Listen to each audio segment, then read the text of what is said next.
The dire scenario that black men find themselves in is nothing new, dating back to almost 200 years before this country was founded. At various times throughout our struggle, heroes emerged to move us collectively closer to a better tomorrow. Frederick Douglass, Booker T. Washington, W.E.B. Du Bois, Martin Luther King Jr., and Malcolm X were no more or less human than either one of us, but found a way to elevate our experience. Just like those heroes in times past, the heroes of today walk among us. They are our coaches, chefs, artists, and developers. They are our politicians and police. If there ever was a time when we needed a hero, it's now. This is the hero of 1,000 faces.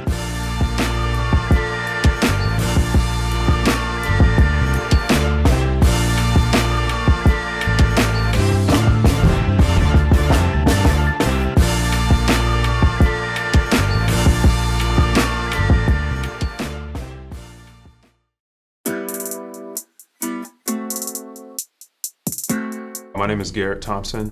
I currently live in Los Angeles, California, where I work as a producer for television and also film. I went out to LA for film school basically right after I got my undergraduate degree. That was back in 2000, and I've been out in LA since then. I got my master's at the University of Southern California in film production for writing and directing. And then I went into a PhD program where I studied film critical studies, which is basically like film history, film theory.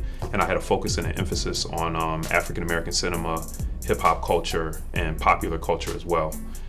Where I studied under a professor named Dr. Todd Boyd, who's one of the foremost leaders in that field of study. And just had a really great experience doing that.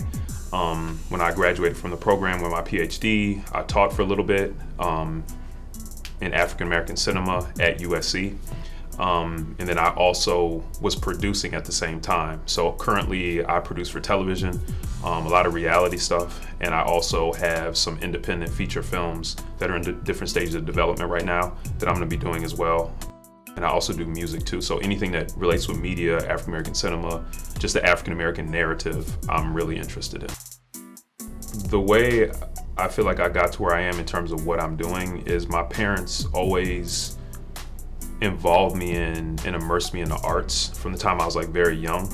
So growing up, I played sports and then I did stuff in the arts. So my mom would take me to museums, my dad would take me to poetry readings. They put me in art classes.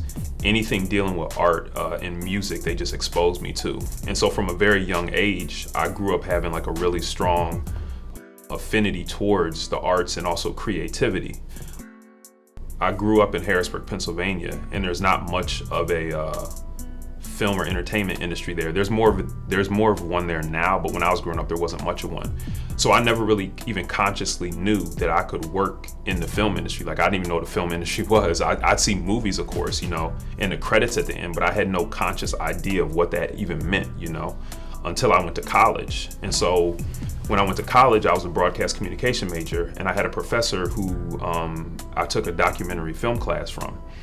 And that was the first time I was really exposed in depth for a long period of time to the filmmaking process. The other thing I forgot is when I was in the 9th grade, my mom did send me to a film and video production camp for 2 weeks at Penn State, where we got to shoot on film, and we talked to Bill Duke on the phone, which I thought was really cool because I knew him from Predator and stuff like that, But those were the early seeds of what started getting me interested in the film industry. I also remember when I was younger, I used to watch the making of Star Wars or E.T. And I used to want to do monster makeup because I was interested in that. Again, it wasn't until I went to college and took this documentary filmmaking class where I started catching the film bug. And I knew from that point I wanted to apply to film schools because I didn't have access to equipment readily.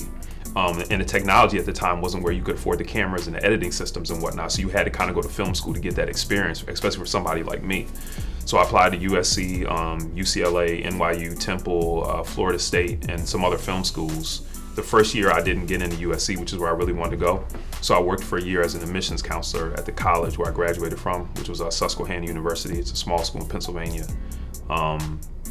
The next year I reapplied to film schools, got into USC, and then I moved out to LA. And that's where I started going to film school and really learning what it meant to be a filmmaker, the craft of filmmaking, but then also being in LA, learning the business of filmmaking, because that's also a huge part of it, you know. I think in terms of influences that helped develop who I was, I've always been interested in just like greatness in general, you know? And that's across all fields. So I love like Bruce Lee, and I love Muhammad Ali, and I love Maya Angelou and Miles Davis, you know? So as a kid, I can remember seeing these cultural examples of people that I would like seek out their story or go read about what they did to like specifically learn what it took for them to get to where they were, you know?